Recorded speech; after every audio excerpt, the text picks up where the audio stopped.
Welcome friends, this is Sarvesh Rastogi, a counselor and trainer for students. Friends, ये बोला गया है everybody is a born genius but only 20% are rightly praised. ईश्वर ने जितने भी बच्चों को पैदा किया है वो किसी न किसी दृष्टि से जीनियस पैदा किया है, बुद्धिमान पैदा किया है, लेकिन ये रिसर्चेस बताती हैं कि सिर्फ 20% बच्चे अपने सही बुद्धि और अपने परिवार से काम कर रहे हैं या वो काम कर रहे हैं जिसके लिए वो बने हैं। तो दोस्तों, ये स्थिति एक चिंताजनक स्थिति है। लगभग 70% बच्चे जो बहुत अच्छा काम कर सकते थे इस दुनिया के अंदर, वो अपने कैपेसिटी से, अपने पोटेंशियल से बहुत नीचे काम कर रहे हैं। तो आज हम ये जानने की कोशिश करेंगे कि क्या इससे कुछ बेहतर इस दुनिया में उपलब्ध है। तो दोस्तों, हम अपनी जिंदगी में जो कुछ भी सीखते हैं, आज हम पढ़ रहे हैं तो क्यों पढ़ रहे हैं? एक कैरियर बनाने के लिए पढ़ रहे हैं, हम आगे जाके अच्छे पैसे कमा पाए, हमारी फैमिली हो, हम उसका अच्छी तरीके से पालन कर पाए, हम इसीलिए पढ़ रहे हैं, राइट? तो हम जो कुछ भी कर रहे हैं अपने कैरियर के लिए कर रहे हैं। कैरियर क्या है दोस्तों? कैरियर वो एक्टिविटी है जिसमें हम अपने दिन का सबसे ज्यादा समय बिताते हैं। तो एक स्टूडेंट के लिए कैरियर हुआ उसका पढ़ना, उसकी लर्निंग। एक वर्किंग आदमी, एक नौकरी पेशे वाले आदमी के लिए उसका कैरियर हुआ उसकी नौकरी। इसी तरीके से बिजनेस, एक हाउसवाइफ के लिए उसका कैरियर उसका घर-बार चलाना हुआ, राइट? तो इस तरीके से कैरियर वो एक्टिविटी है जिसमें हम दिन का सबसे ज्यादा समय गुजारते हैं। अब क्योंकि हम सबसे ज्यादा समय गुजार रहे हैं, ये बहुत जरूरी है कि ये समय खुशी के साथ गुजरे, इंटरेस्ट के साथ गुजरे, क्योंकि इसी समय पर क्वालिटी ऑफ लाइफ डिपेंड करती है। ज्यादातर लोग जो काम करते हैं वो पैसे के को ध्यान में रखते हुए काम करते हैं, मतलब वो काम चुनते हैं जिसमें पैसा ज्यादा लगता है, ज्यादा बनता है, राइट? और हो सकता है वो काम उनके मनपसंद ना हो, तो वो पैसा कमाने के लिए जो उनको तनाव होता है, स्ट्रेस होता है, उससे उनकी जिंदगी की क्वालिटी बिगड़ जाती है। शायद यदि इंटरेस्ट होता तो पैसा भी कहीं ज्यादा कमा पाते। तो दोस्तों, आज हमारा जो ये थीम है वो ये है कि किस तरीके से हम ऐसा काम करें जिससे हम सफलता भी हासिल करें और उस सफलता के रास्ते पे चलते चलते खुशी भी। दोस्तों, सन 1983 एक बहुत ऐतिहासिक वर्ष रहा। हार्वर्ड यूनिवर्सिटी के एक रिसर्चर डॉक्टर हॉवर्ड गार्डनर ने एक अद्भुत बात कही। उन्होंने कहा कि यदि कोई बच्चा पढ़ाई में अच्छा नहीं है तो इसका मतलब ये नहीं है कि वो स्मार्ट नहीं है। यदि हम उसकी दूसरी बुद्धियां देखें तो वो बहुत एक्सेप्शनल, बहुत अद्भुत हो सकता है। दोस्तों, उन्होंने बताया कि बुद्धियां जो ये बोलने की या लॉजिकल तर्क की बुद्धि होती है, इसके अलावा भी बुद्धियां हैं। टोटल 7 तरीके की बुद्धि होती है। और फिर दूसरे वैज्ञानिक शोधों से मालूम चला कि 2 और बुद्धियां हैं। आज की तारीख में वैज्ञानिक समुदाय 9 प्रकार की इंटेलिजेंसेस को रिकॉग्नाइज करता है। आइए एक बार इंटेलिजेंसेस पर निगाह डालें। तो पहली इंटेलिजेंस है लॉजिकल इंटेलिजेंस, तर्क की शक्ति। ये वो शक्ति है जो प्रॉब्लम्स को सॉल्व करती है। मैथमेटिक्स, न्यूमेरिक्स, अंक गणित आदि की शक्ति होती है। राइट, किसी भी चीज को प्रूव करने के अंदर ये शक्ति काम करती है। दूसरी इंटेलिजेंस है लिंग्विस्टिक इंटेलिजेंस। ये वो बुद्धि है जिसकी वजह से भाषा के अंदर हमको एक बहुत अच्छी एक्सपर्टाइज मिलती है। तीसरी बुद्धि है इंट्रापर्सनल इंटेलिजेंस। ये वो बुद्धि है जिसमें अंदर का सोच या किसी भी तरीके की जो हम प्लानिंग करते हैं वो उसका समावेश होता है। चौथी तरीके की बुद्धि है इंटरपर्सनल इंटेलिजेंस। ये वो बुद्धि है जो पारस्परिक तालमेल, एक दूसरे के साथ व्यवहार में काम आती है। पांचवी बुद्धि है काइनेस्थेटिक इंटेलिजेंस। ये शारीरिक बुद्धि है, खासतौर से स्पोर्ट्स या किसी तरीके के बॉडी के मूवमेंट को कोऑर्डिनेट करने के लिए इसी बुद्धि का उपयोग होता है। छठी बुद्धि है विजुअल स्पाशियल इंटेलिजेंस, यानी कि दृष्टिपरक बुद्धि। आंख से देख के हम किसी भी स्पेस को कैसे मैनेज करें, या हम कलर शादी को अप्रिशिएट करने की, उसका मिलाने की, आर्ट बनाने की, ऐसी जो बुद्धियां है ये विजुअल इंटेलिजेंस होती है। उसके बाद बुद्धि आती है म्यूजिकल इंटेलिजेंस। दोस्तों, म्यूजिक सब लोग जानते हैं या रिदम सब लोग जानते हैं, तो किसी भी चीज की लय मिलाने की जो शक्ति होती है वो म्यूजिकल इंटेलिजेंस होती है।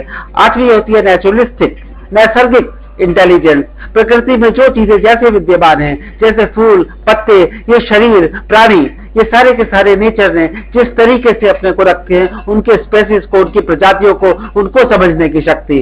और नवी बुद्धि है एग्जिस्टेंशियल इंटेलिजेंस, राइट। इसको कहते हैं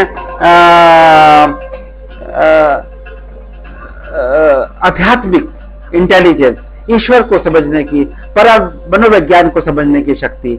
तो ये सारी शक्तियां हैं, ये सारी बुद्धियां हैं जो हमारे अंदर हैं, और इन्हीं बुद्धियों के मेल मिलाप से सारा काम चल रहा है। दोस्तों, इन्हीं बुद्धियों के सम्मिश्रण से कोई अच्छा साइंटिस्ट बनता है, कोई अच्छा डॉक्टर बनता है, कोई अच्छा पॉलिटिकल लीडर बनता है, कोई अच्छा इंडस्ट्रियलिस्ट बनता है, कोई अच्छा लॉयर बनता है, तो कोई अच्छा एक्टर बनता है, कोई अच्छा टीचर बनता है, कोई अच्छा स्पोर्ट्समैन बनता है, तो कोई अच्छा म्यूजिशियन बनता है, कोई बढ़िया फैशन डिजाइनर बनता है, कोई आर्किटेक्ट बनता है, और कोई शेफ। दोस्तों, किसी को डाइविंग पसंद हो सकती है, किसी को फोटोग्राफी पसंद हो सकती है, किसी को बॉटनी पसंद हो सकती है, किसी को मुर्गी पालना पसंद हो सकता है। लिस्ट एंडलेस है। इस दुनिया में जो कुछ भी हो रहा है यदि बुद्धियों के हिसाब से हो रहा है, ठीक है। जिधर निगाह डालो बुद्धि का कोई ना कोई रूप नया नजर आता है।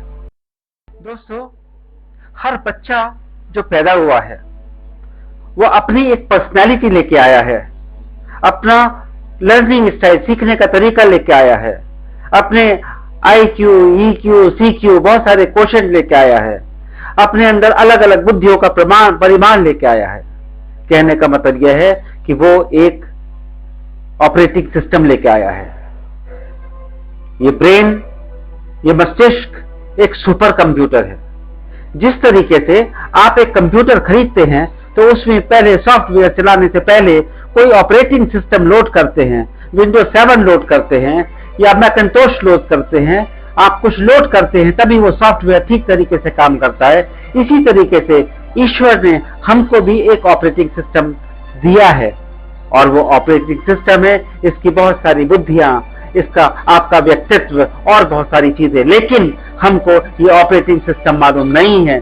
और यही वजह है कि हम जो कुछ सीखते हैं वो उस ऑपरेटिंग सिस्टम से मैच न होने के कारण उतना अच्छी तरीके से काम नहीं करता। तो क्या कोई तरीका है? दोस्तों, क्या आपको मालूम है कि प्रसिद्ध शंकर महादेवन एक सॉफ्टवेयर इंजीनियर थे, लेकिन एक सॉफ्टवेयर इंजीनियर की तरीके से वो बिल्कुल फेल हुए। लेकिन म्यूजिक के अंदर आज दुनिया में कौन उनका नाम नहीं जानता। दोस्तों, मनीष मल्होत्रा जो एक बहुत फेमस फैशन डिजाइनर है, वो अपनी एजुकेशन से चार्टर्ड अकाउंटेंट है। सचिन तेंदुलकर 12th भी पास नहीं है, लेकिन इस विश्व में वो मास्टर ब्लास्टर माने जाते हैं। इस तरीके के सैकड़ों हजारों एग्जाम्पल पूरी दुनिया में बिखरे पड़े हुए हैं। ये वो कुछ लोग थे जो ब्रेव थे, जो बलवान थे, जो वीर थे, जिन्होंने अपनी पुरानी सारी बैकग्राउंड को छोड़ के एक नया रास्ता अपना लिया। लेकिन हकीकत में कितने लोग इस तरीके के बोर्ड हो सकते हैं? ज्यादातर यह होता है कि हम सही रास्ते पर हमेशा अपनी जिंदगी के फंसे ही रहते हैं और कुछ नहीं कर पाते। एक जिंदगी जो बहुत सुंदर हो सकती थी, बहुत कामयाब हो सकती थी, उसकी जगह हम एक ऑर्डिनरी जिंदगी बिताते रहते हैं। तो मेरे युवा दोस्तों, या यहाँ पर जो बच्चों के पेरेंट्स बैठे हुए हैं, मैं उनसे एक प्रश्न पूछना चाहता हूं कि आप अपनी बच्चों की जिंदगी में सिर्फ तजुर्बे ही करते रहेंगे, एक्सपेरिमेंट करते रहेंगे? क्या आप उनको एक एवरेज लाइफ लीड करने के लिए छोड़ देंगे? क्या उनके जीवन के अंदर एक हार्डवर्क, तनाव और डिससेटिस्फैक्शन रहे, जैसे आज तक होता चला आया है, ऐसा ही करते रहेंगे? या आप चाहेंगे कि आपके बच्चे वो करें जिसमें उनका दिल लगता है, आपके बच्चे वो करें जिसमें उनको जॉय हो, जिसके अंदर वो कामयाब हो पाए, जिसके अंदर वो श्रेष्ठ बन पाए? यदि आपकी ऑप्शन ये दूसरी वाली है कि आप अपने बच्चों को खुश देखना चाहते हैं, तन्मय होकर देखना चाहते हैं, उनकी बच्चों को सफलता की चोटियों पर चुंबन लेते हुए देखना चाहते हैं, तो आपको कुछ अलग तरीके से सोचना होगा।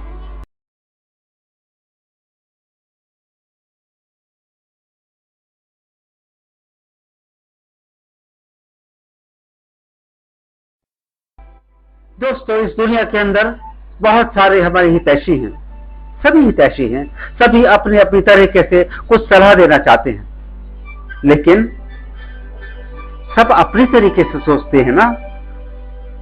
बच्चे की तरीके से तो कोई नहीं सोचता ना। तो क्या आप अलग अलग लोगों के अलग अलग एडवाइस के बीच में कंफ्यूज होते रहोगे? नहीं दोस्तों, इस कंफ्यूजन से, इस चिंता से, इस निराशा से आप बाहर आ जाइए।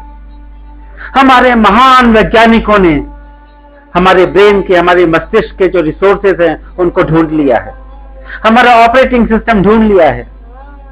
ये है हमारी इनबॉर्न एबिलिटीज, हमारी जन्मजात योग्यताएं, ये है हमारा लेफ्ट ब्रेन और राइट ब्रेन का स्टेटस, ये है हमारे मस्तिष्क के अंदर जो 4 हिस्से हैं, 4 लोब्स हैं, वो कैसे काम करते हैं, कौन सा मस्तिष्क का किस्सा कैसे काम करता है, वो ज्ञान ये जो उन्होंने ढूंढ लिया है कि हमारे क्वेश्चंस क्या हैं, हमारी मस्तिष्क की आधिकारिकता डोमेन किधर की साइड में है, हम किस तरीके से चीजों को समझते हैं, हमारी जन्मजात पर्सनैलिटी क्या है, हमारा लर्निंग स्टाइल क्या है, हमारी मेमोरी हम किस तरीके से याद रखते हैं, और हमारी मल्टीपल इंटेलिजेंसेस यानी कि 9 तरीके की बुद्धियों का क्या क्या प्रमाण है, ये सब जान लिया है।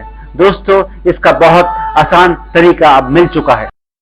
आइए एक बार उन महान वैज्ञानिकों को नमन करें। 1823 में ये साइंटिस्ट थे इवेंजलिस्ट फुल्किन जी, 1892 में थे फ्रांसिस गैल्टन, 1926 में डॉक्टर हेराल्ड क्यूमिन। ये वही वैज्ञानिक है जिन्होंने इस साइंस का नाम रखा डर्मेटोग्राफिक्स, यानी dermis skin, graphics pattern, skin के ऊपर जो बने हुए पैटर्न्स हैं उससे अपने ब्रेन की, अपने मस्तिष्क की स्टडी। 1968 में आई डॉक्टर सरा होल्ट, इन्होंने एक बुक लिखी the genesis of dermal ridges, जिसमें पूरा का पूरा इन्होंने समराइज किया हर तरीके के जो बच्चे पैदा होते हैं, चाहे वो नॉर्मल हो, चाहे वो किसी बीमारी से ग्रस्त हो, उनके पैटर्न किस तरीके से बदल सकते हैं। दोस्तों, 1970 में सबसे पहले यूएसएसआर ने इस साइंस का उपयोग किया। उन्होंने अपने जो ओलंपिक के खिलाड़ी चुने वो इस साइंस के जरिए चुने और उन्होंने सबसे ज्यादा गोल्ड मेडल जीते।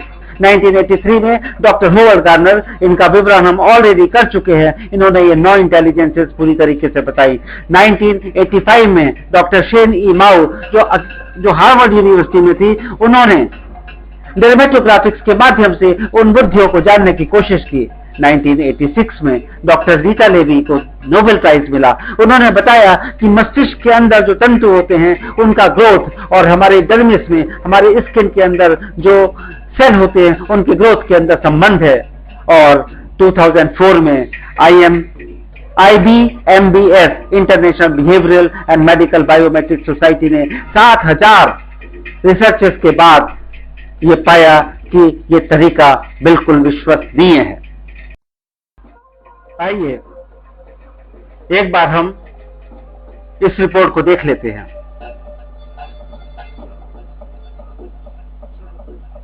ये रिपोर्ट लगभग 20 फैक्टर्स बताती है।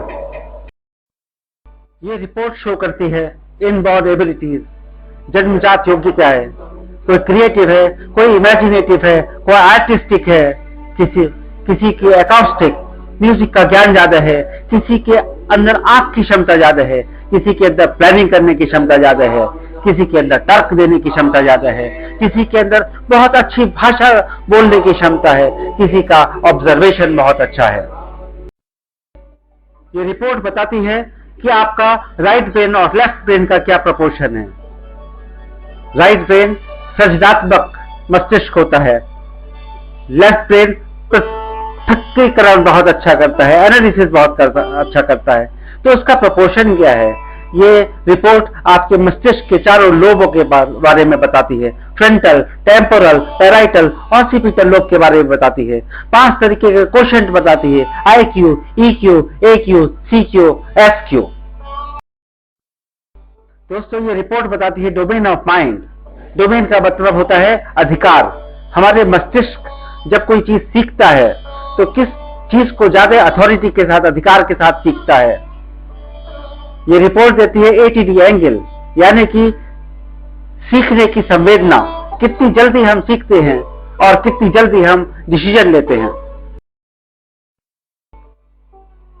ये रिपोर्ट ये भी बताती है कि हमारे अंदर अपना एंटरप्राइज, अपना बिजनेस करने की क्षमता है, या मतलब कि हम रिस्क लेना पसंद करते हैं, या हमारे अंदर मैनेजरियल क्वालिटी है, जो चीज ऑलरेडी चल रही है उसी को हम बहुत अच्छी तरीके से मैनेज करने की क्षमता रखते हैं।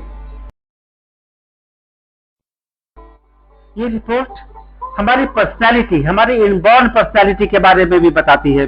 हमारा कैसा व्यक्तित्व है, हम डोमिनेंट नेचर के आदमी हैं, या हम फ्लेक्सिबल नेचर रखते हैं, या हम टीम बना के काम करना पसंद करते हैं, या हम बोर्ड की तरीके से परफेक्शनिस्ट हैं। दोस्तों ये रिपोर्ट ये भी बताती है कि हम स्मरण शक्ति में जो स्टोर करते हैं वो किधर से ज्यादा करते हैं। जो हम आंख से देखते हैं वो ज्यादा स्टोर करते हैं, या जो कान से सुनते हैं वो ज्यादा स्टोर करते हैं, या जो बॉडी के मूवमेंट से हम स्टोर करते हैं वो ज्यादा हम याद रखते हैं। हमारा लर्निंग स्टाइल क्या है, इमोशन बेस्ड है, या किसी भी चीज को बहुत एनालिसिस के साथ यदि हमारे सामने रखी जाए तो हमें उसको सीखने में मजा आता है, या कोई चीज में क्रिएशन होता है उसको सीखने में हमको ज्यादा आनंद आता है, या हम किसी भी चीज को किसी बेंचमार्क के साथ, किसी उच्च स्तरीय की चीज के साथ देखकर तुलनात्मक तरीके से सीखते हैं। दोस्तों ये रिपोर्ट हमें बहुत सारे सब्जेक्ट्स देती है कि हम किस किस सब्जेक्ट में निपुण हैं। यहाँ पर सब्जेक्ट का अर्थ है कि हमारा एप्टीट्यूड, हमें रिपीटेटिव काम पसंद है, क्रिएटिव काम पसंद है, इंजीनियरिंग टाइप का काम पसंद है, या प्रकृति से जुड़ी हुई जो चीजें हैं वो पसंद है। ठीक है, हम मैक्रो इकोनॉमिक्स की तरफ झुकाव रखते हैं, या वित्त की तरफ झुकाव रखते हैं, या जो चीजें धरती से जुड़ी हुई है ज्योग्राफी की तरफ झुकाव रखते हैं, या जो चीजें हिस्ट्री से जुड़ी हुई हैं जिसके अंदर एक के बाद एक घटना का क्रम होता है उसकी तरफ झुकाव रखते हैं। हम प्रॉब्लम सॉल्विंग की तरफ झुकाव रखते हैं, या किसी चीज को खोजने की तरफ झुकाव रखते हैं। हम मैनेजमेंट एप्टीट्यूड के हैं, या हम अंकगणित बहुत अच्छी तरीके से जानते हैं, या हमें म्यूजिक की तरफ झुकाव है। ये रिपोर्ट ये बहुत सारी चीजें बताती है। ये रिपोर्ट कुछ कैरियर ऑप्शंस भी बताती है, लेकिन ये मशीन निकालती है जो सिर्फ मल्टीपल इंटेलिजेंस बेस्ड होते हैं, जबकि आपका काउंसलर और पूरे जितने भी फैक्टर्स आपको बताए गए हैं उसके हिसाब से परामर्श देंगे। इसलिए हम आपको सजेस्ट करते हैं कि काउंसलर जो भी आपको बताते हैं उसको ध्यान से सुनिए, जो भी आपकी क्वेरीज है उसी से सॉल्व कीजिए। ये रिपोर्ट आपको ये भी बताती है कि आपकी रुचि के एरिया, इंटरेस्ट एरिया क्या हैं। कुकिंग में आपका इंटरेस्ट है, ग्राफिक डिजाइनिंग में आपका इंटरेस्ट है, डांस में आपका इंटरेस्ट है, फोटोग्राफी में आपका इंटरेस्ट है। कौन से इंटरेस्ट आपके ब्रेन सपोर्ट करता है। और ये रिपोर्ट डिपार्टमेंटल सुटेबिलिटी भी बताती है, यानी कि आप एचआर में अच्छे रहेंगे या मार्केटिंग में अच्छे रहेंगे या एडमिनिस्ट्रेशन और प्लानिंग में अच्छे रहेंगे। इस टाइप के डिटेल्स भी ये रिपोर्ट देती है। अब एक बहुत इंपॉर्टेंट मुद्दा आता है कि इस रिपोर्ट को हम कराएं कब। दोस्तों, एक खुशी की बात है कि ये रिपोर्ट आप 3 साल की उम्र से करा सकते हैं। क्यों? क्योंकि फिंगरप्रिंट आप जन्मजात लेके आते हैं। 14 या 15 साल तक वेट करने की जरूरत नहीं। यदि आप 3 से 7 साल की उम्र में ये रिपोर्ट कराएंगे तो क्या फायदा होगा। आप सोचेंगे उस समय पढ़ना तो होता नहीं है। हाँ, बिल्कुल ठीक है, लेकिन उस समय अपने बच्चे को आप किसी हॉबी क्लास में डालते हैं, वो ड्राइंग में ज्यादा अच्छा रहेगा या म्यूजिक में ज्यादा अच्छा रहेगा या स्केटिंग में ज्यादा अच्छा रहेगा या क्राफ्ट में ज्यादा अच्छा रहेगा। आप यदि उसकी रुचि के हिसाब से क्लास में डालेंगे तो उसको सफलता मिलेगी, उसकी प्रशंसा होगी और उसके अंदर एक आत्मसम्मान की भावना डेवलप होगी। वो सोचेगा आई कैन डू इट। और दोस्तों, मस्तिष्क को यह नहीं मालूम होता कि आप काम कर रहे हैं या खेल रहे हैं। एक बार उस बच्चे का मन ये सोचने लगा कि काम करने में बड़ा मजा आता है, तो उसको जिंदगी भर काम करने में मजा ही आता रहेगा। दोस्तों, 7 से 15 साल की उम्र ऐसी है जिसमें बच्चा ऐसे ही खेलता रहता है। यदि आपको मालूम है कि इस बच्चे की क्षमता किस दिशा में है, तो आप इस समय का बहुत ज्यादा सदुपयोग कर सकते हैं। बच्चा इंटरनेट पर बैठने लगता है, बच्चा टीवी देखता है, बच्चा अपने स्कूल की लाइब्रेरी में जाता है, बच्चे को आप कॉमिक्स देते हो, बच्चा न्यूज़पेपर थोड़ा थोड़ा पढ़ने लगता है। यदि जिस दिशा में उसका भविष्य बनने वाला है वो सारी इंफॉर्मेशन आप खेल खेल में उसको देंगे, तो आप सोचिए कि उसका विजन कितना बड़ा होगा। इसी तरीके से 15 साल से 17 साल का बच्चा, अब तो ऐसी अवस्था आ गई कि उसको सब्जेक्ट चूज करते हैं। यहां पर ये बहुत जरूरी है सब्जेक्ट चूज करने से पहले कि वो कौन सा कैरियर उसको सूट करता है, क्योंकि जो भी सब्जेक्ट, जो भी स्ट्रीम वो लेगा वो उस कैरियर के अनुरूप होनी चाहिए। ये मदद मिलती है इस टेस्ट से। और 17 साल से 21 साल के बाद जब आप हायर कोर्सेज में जाते हैं, प्रोफेशनल डिग्रीज में जाते हैं, तो कौन सी प्रोफेशनल डिग्री आपके व्यक्तित्व के अनुरूप रहेगी, ये इससे मदद मिलती है। दोस्तों, एक छोटी सी रिपोर्ट, चंद रुपए आपके जीवन को बदल सकते हैं। हमारे मित्र यदि चाहें तो ये प्रेजेंटेशन अपने साथ ले जा सकते हैं। 3 से 7 साल की उम्र में जो एडवांटेज बताए हैं वो हमने यहाँ पर लिखे हुए हैं। ये है 8 साल से ऊपर बच्चों के लिए, ये 15 साल और उससे ऊपर के बच्चों के लिए। अब देखिए ये कैसा केस है, पढ़ाई खत्म हो गई, हायर एजुकेशन भी खत्म हो गई। मान लीजिए एक युवा एक इंजीनियर बन गया। अभी वो परचेज इंजीनियर बने या प्रोडक्शन इंजीनियर बने या डिजाइन इंजीनियर बने या सेल्स इंजीनियर बने या प्लानिंग इंजीनियर बने।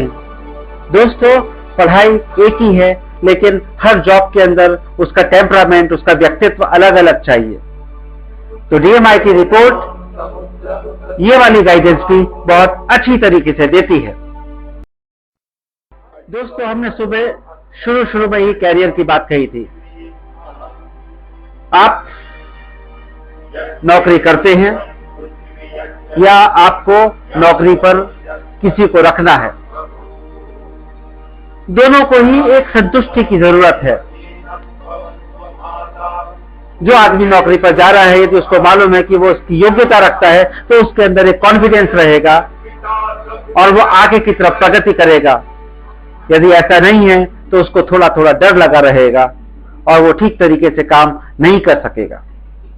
इसी तरीके से यदि आपको नौकरी पर रखना है और आप ये देख परख के लेते हैं उस आदमी को कि क्या इसका माइंड इस नौकरी के लिए सूट करता है, तो आपको भी एक निश्चिंतता होती है। आप उसको जो पैसे देते हैं उसका पूरा उपयोग होता है। तो दोस्तों, DMIT दोनों के लिए ही उपयोगी है और दोनों की एफिशिएंसी, दोनों की एक्सपेक्टेशन, दोनों की भावनाओं को बहुत अच्छी तरीके से संभालती है। इसके अलावा यदि आप एक पार्टनरशिप फॉर्म कर रहे हैं तो उसके अंदर भी अलग अलग पार्टनर्स के बिजनेस के हिसाब से अलग अलग कैपेबिलिटी होनी चाहिए। आप एक ऐसा ग्रुप बना सकते हैं जिसके अंदर सारी वो कैपेबिलिटी हो, आपकी पार्टनरशिप बिल्कुल सक्सेस होकर रहेगी। इसी तरीके से जब आप विवाह करते हैं तो दोनों लोगों की, मेल और फीमेल दोनों लोगों की पर्सनैलिटी अलग अलग होती है। यदि ये पर्सनैलिटी आप DMIT के द्वारा ये मालूम कर लें कि किसकी कैसी पर्सनैलिटी है, तो एक व्यक्ति को दूसरी व्यक्ति के साथ किस तरीके से व्यवहार करना है, किस तरीके से डील करना है, किस तरीके से सामंजस्य बैठ सकता है, ये स्ट्रैटेजी की बड़ी अच्छी तरीके से योजना हो सकती है और जिंदगी बहुत मिठास के साथ बीत सकती है। तो दोस्तों, डर्मेटोग्राफिक मल्टीपल इंटेलिजेंस टेस्ट एक अद्भुत वस्तु है। पेरेंट्स और चिल्ड्रन के बीच में जो गैप है अंडरस्टैंडिंग का, ये उसको ब्रिज कर सकती है। टीचर्स और स्टूडेंट्स के अंदर जो अंडरस्टैंडिंग का गैप है वो उसको ब्रिज कर सकती है।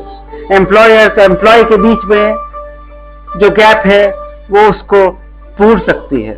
स्पाउसेस, एक पति और पत्नी के बीच में जो गैप है अंडरस्टैंडिंग का, वो उसको भी पूर सकती है। और जो साथ पे कोवर्कर्स है, काम करने वाले हैं, उनके साथ भी ये सामंजस्य बना सकती है। ऐसी अद्भुत वस्तु है, ऐसा अद्भुत टेस्ट है डर्मेटोग्राफिक मल्टीपल इंटेलिजेंस टेस्ट। दोस्तों, DMIT टेस्ट एक और अद्भुत काम कर सकता है। ये आपको आपसे मिलवा सकता है। कभी कभी आपको ऐसा लगता है कि मुझे कुछ ऐसा लगता है कि मैं ये होता, तो ऐसा क्यों लगता है? कभी कभी आपको ऐसा लगता है कि मैं ये कुछ करूं तो बड़ा अच्छा रहेगा, लेकिन हिम्मत नहीं होती। दोस्तों, यदि आपको अपने को खोजना है तो DMIT की मदद लीजिए, आपकी जिंदगी बहुत सुहानी हो जाएगी। तो दोस्तों, स्टूडेंट्स को, इंडिविजुअल्स को, टीचर्स को, पेरेंट्स को, जो नौकरी ढूंढने वाले उनको और जो नौकरी पर आदमियों को रखने वाले उनको, उन सभी को मदद करने के लिए हमने सारी प्रिपरेशन कर ली है। हमारे पास सब कुछ तैयारी है, कदम आपको बढ़ाना है। दोस्तों, आप बहुत भाग्यशाली हैं।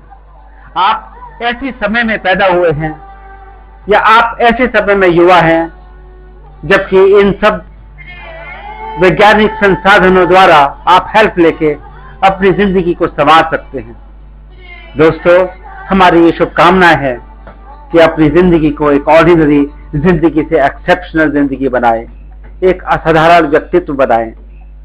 मैं Sarvesh Rastogi, DMIT trainer and counsellor, आप सब लोगों को बहुत बहुत शुभकामनाएं देता हूं और प्रार्थना करता हूं कि आप इस साइंस का पूरी तरीके से उपयोग करके अपने जीवन को खुशनुमा बनाएं और अपने को भारत का एक बहुत बड़ा एसेट साबित करें।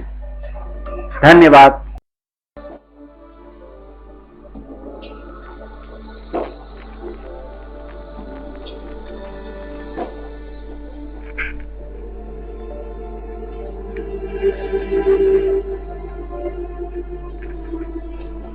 सर्वेषां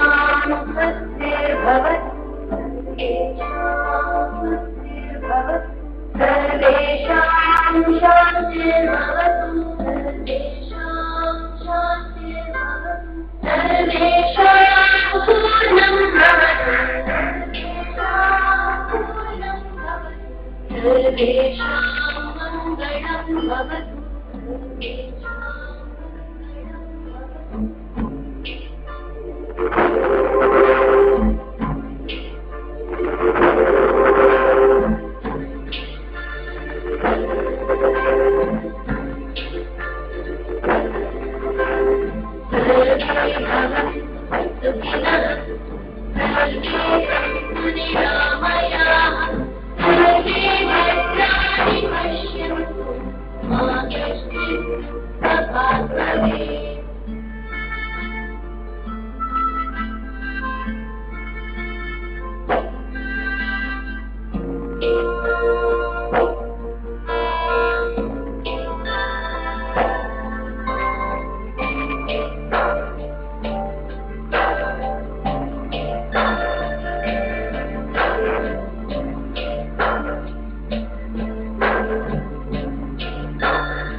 Hari Om, Hari Om, Hari Om.